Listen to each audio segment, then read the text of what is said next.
महाराज ये बुरा मानने वाली बात नहीं है, समझने वाली बात है। हम अपने जीवन में केवल 2 मिनट, केवल 5 मिनट का समय ठाकुर जी के लिए नहीं दे पा रहे। हमसे बड़ा दुर्भागी और कोई हो सकता है?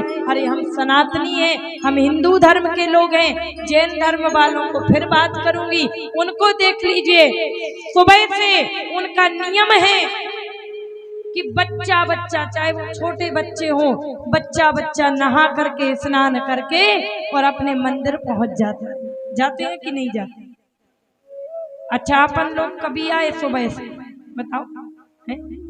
नित्य नियम का है कि नित्य में बिल्कुल हर महिला हर पुरुष मंदिर में आरा शंकर जी को जल चढ़ाए? नहीं ना, नित्य लोगों का तो नहीं होगा। और यदि होगा तो उन लोगों के लिए बहुत जोरदार तालियां बजाते हैं। कुछ लोगों का है लेकिन जिनका नहीं है। अच्छा, कितने लोग नहीं आते मंदिर? जरा हाथ उठा लो, उठाओ, कितने लोग नहीं जाते? सब लोग जाते हैं। बहुत अच्छा गांव है फिर तो, है?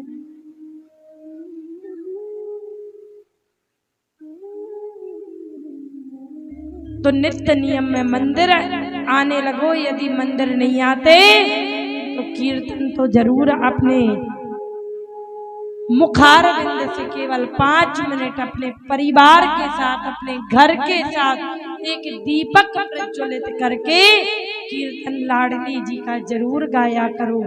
आपके जीवन में मैं इतना तो कह सकती हूँ, आपके जीवन में जितने भी कष्ट आएंगे, जितने भी दुख आएंगे, वो आपके घर के दरवाजे को देखकर ही दूर भाग जाएंगे, यदि आपने ये नियम प्रारंभ कर दिया।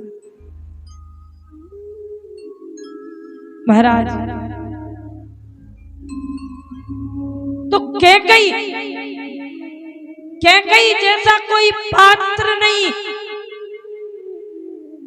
और कैकई ने यदि राम को वनवास न मांगा होता, बन जाने न दिया होता, अगर राम बन ना गए होते तो राम बन ना गए होते।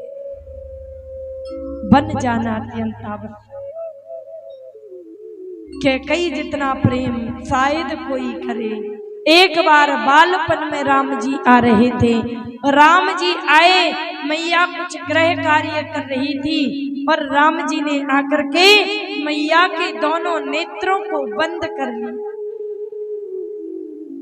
दोनों नेत्रों को बंद करके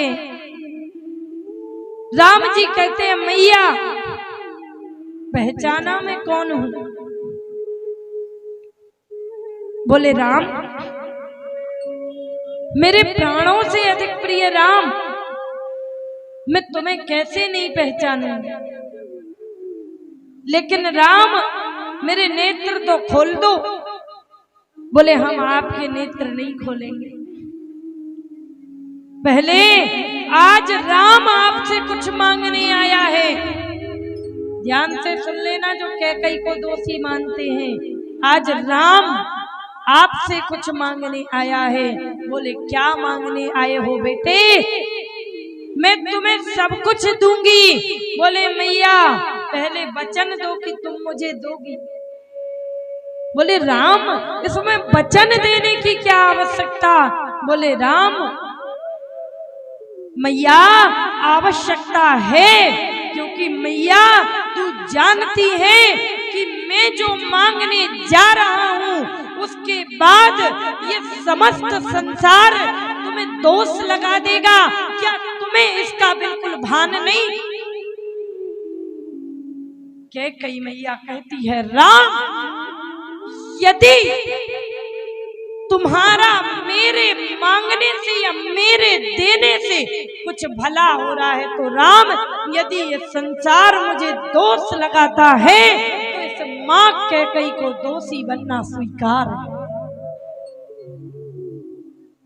राम बोले, फिर भी मां, दूसरी बात है। मां बोली, राम, अब कौन सी बात है? बोली, मां, तू जानती है मैं जो मांगने जा रहा हूं, तेरा बेटा राम जो मांगने जा रहा है, उसके बाद इस समाज में तेरी वो छवि हो जाएगी कि कोई भी अपनी बिटिया का नाम कभी कैकई नहीं रखेगा। और आज बताओ कौन सी ऐसी बेटी जन्मी है जिसका नाम किसी ने कैकई रख दिया? बोले राम मुझे वो भी स्वीकार है।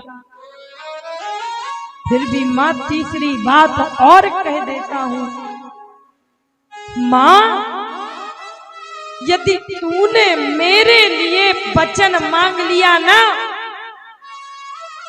तो मां तू जानती है तू जीते हुए भी मृत के समान रहेगी। मां कोई तो एक बार में मर जाता है, लेकिन मां मेरे वचन मांगने के बाद तू तिल तिल करके मरेगी मां। और सबसे बड़ी बात है कि मैं तो ठीक हूं, तेरा सगा बेटा भरत तुझे कभी मां नहीं बुलाएगा, तुझे कभी मां नहीं कहेगा। बोले राम मैंने भरत से ज्यादा स्नेह तुम्हें किया है, और राम यदि मेरा सगा बेटा भरत मुझे मां नहीं कहेगा ना, तो मुझे वो भी स्वीकार है। कैकई जैसा बलिदान, कैकई जैसा त्यागी पूरी रामचरितमानस में कोई हो नहीं सकता। जितनी त्यागी मैया कैकई। और भरत ने कभी मां कैकई को नहीं कहा। जब राम जी लौट के आए तो मैया रो रही है, मैया बिलख रही है। मैया से राम जी ने कहा मां तू रो क्यों रही है? बोले राम मेरे ये कान तरस गए। राम तूने मुझे कई बार मां कहा है राम, लेकिन मेरे ये कान तरस गए। राम मैं चाहती हूं कि मेरा जीवन आज ही समाप्त हो जाए, लेकिन राम मेरे लिए बस एक कार्य कर दो। राम बोले मैया ऐसा कौन सा कार्य है? जब आपने मेरे लिए इतना बड़ा बलिदान दिया है, तो राम मैं क्या इतना नहीं कर सकता? बताओ मैया कौन सा कार्य है? बोले राम भरत तेरी बात मानता है ना, भरत तुम्हें अपना बड़ा भाई मानता है ना, तो राम एक बार भरत से जाकर के कह दो कि अपनी मां कैकई को एक बार मां बुला दे। राम जी गए हैं भरत जी के पास में। महाराज जब भरत के पास में राम गए, भरत से कहा भरत, बोले भैया आप मेरे पास में आए हैं, और भरत जैसा त्यागी श्री राम प्रेम पीयूष पूर्ण होत जन्म ना भरत को। भरत जैसा त्यागी नहीं है। प्रणमहु प्रथम भरत के चरना, जा सुनेम व्रत जाई न वरना। भरत ने कहा भैया आप आए हैं। राम बोले भरत आज तक मैंने अपने जीवन में तुमसे कुछ नहीं मांगा, लेकिन आज मैं कुछ मांगना चाहता हूं। बोले भैया मैं आपको अपने ये प्राण भी देने के लिए ये भरत तैयार है। लेकिन भैया मैं आपको केवल एक चीज नहीं दे सकता, एक चीज छोड़ करके यदि आप अभी मेरे प्राण मांगते हैं तो ये भरत आपको प्राण भी देने के लिए तैयार है। क्या मांगना है मांगो, लेकिन भैया मैं एक चीज नहीं दूंगा कि आप कभी मुझसे ये मत बोलना कि मैं अपनी राजमाता कैकई को मां कह करके बुला लूं। तो भरत तजो माई राम के विमुख, भरत ने अपनी माता को त्याग दिया। भरत ने कभी मां नहीं कहा।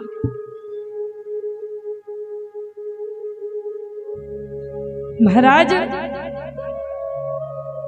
पति, ऐसा पति जो राम विमुख हो उसको त्याग देना चाहिए। भागवत को आपने कई बार सुना है। बताइए किन्ने अपने पतियों को छोड़ दिया? ब्रजमंडल की गोपियां जो अपने अपने पति को छोड़कर के केवल कृष्ण की दीवानी हो गई। गुरुर न शिष्यात्, ऐसे गुरु का त्याग कर दो जो अपने से ऊपर, भगवान से ऊपर अपनी पूजा करावे। ऐसे गुरु का त्याग कर देना चाहिए। महाराज शिष्य का ये भाव हो लेकिन गुरु का नहीं। तो राम तजिए हरि विमुखन को संग, हरि विमुख जो जाए उस व्यक्ति से 100 कदम दूर रहो। देखो कितने लोगों से हमें दूर रहना चाहिए, कौन कौन लोगों से हमें दूर रहना चाहिए। 100 कदम दूर रहो चुगलखोरों से, जो यहाँ की वहां बात करे ना, चुगली करने वाले। 1000 कदम दूर रहो। अब लोग कहते हैं कि हम लहसुन प्याज नहीं खाते, प्याज नहीं पाते भैया, लेकिन तुम प्याज तो नहीं खाते, लेकिन कुछ लोग हैं जो आधे से सिंधवाहा का प्याज खा के बैठे। सो भैया निवेदन है कि प्याज तो खाते रहो पर ब्याज मत खाओ, पर ब्याज मत खाओ। अच्छा कभी मंदिर का पैसा कोई पचा नहीं सकता, इसीलिए मंदिर का और गौ माता का पैसा कभी खाना नहीं चाहिए। तो भैया 200 कदम दूर रहो, 100 कदम दूर रहो चुगलखोरों से, तो 1000 कदम दूर रहो ब्याजखोरों से, और कोटि कदम दूर रहो दोगले लोगों से। 2 मुइया सांप होते हैं ना, जितने बहुत होते हैं, आपको देखने मिले हो या ना मिले हो, लेकिन जितने दोगले लोग होते हैं उनसे कोटि कदम, करोड़ गुना कदम दूर ही रहिए, तब आपका जीवन सफल। तो महाराज भगवान जिनके जीवन में आते हैं सब बंधन से भगवान मुक्त कर देते हैं। भगवान ने देवकी वसुदेव को बंधन मुक्त किया। जितने हाथ की हथकड़ी, पैर की बेड़ी लगी हुई थी सब खुलती जा रही है, एक एक खिड़की दरवाजे खुल गए। बाबा ने कचड़े फेंकने वाली टोकनी को उठाया और टोकनी को उठा करके लेकर के चले। लाला को लेकर के चले। जब भगवान आए थे तो सारे पहरेदार सो रहे हैं, रिमझिम रिमझिम पानी बरस रहा है, बिजली चमक रही है,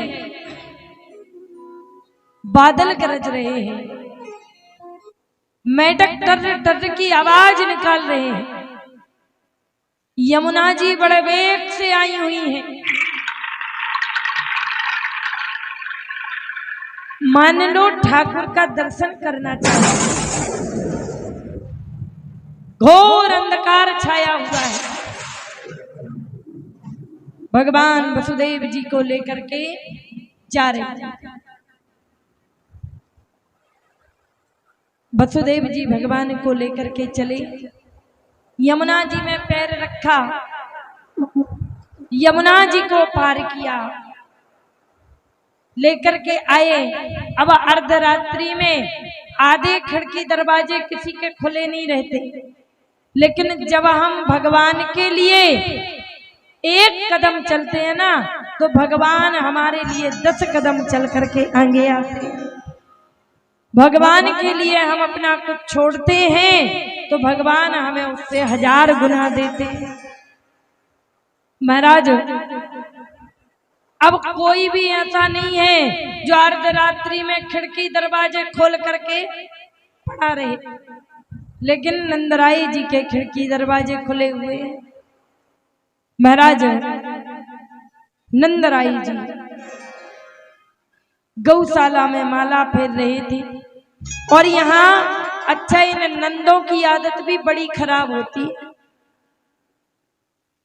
ये नंदे भी यदि इनको पता लग गयो कि भाभी जी के घर में कछु होएगो, तो ये भैया जी के घर में 6 महीने पहले से डेरा डाल के बैठ जाती है।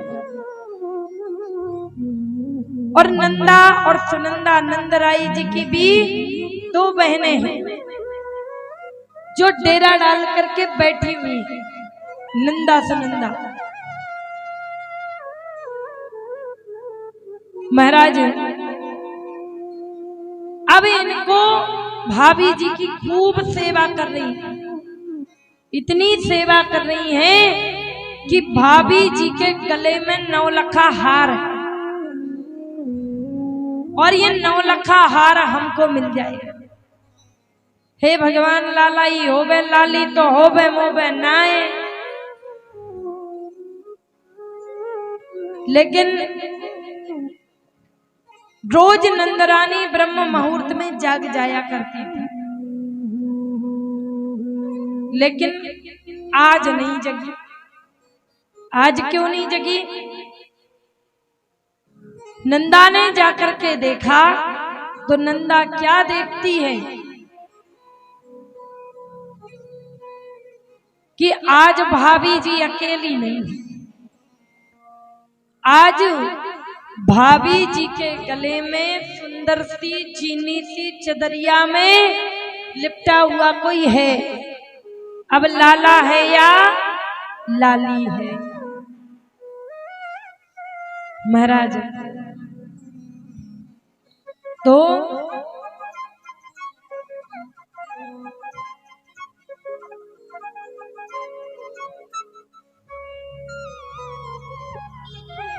महाराज,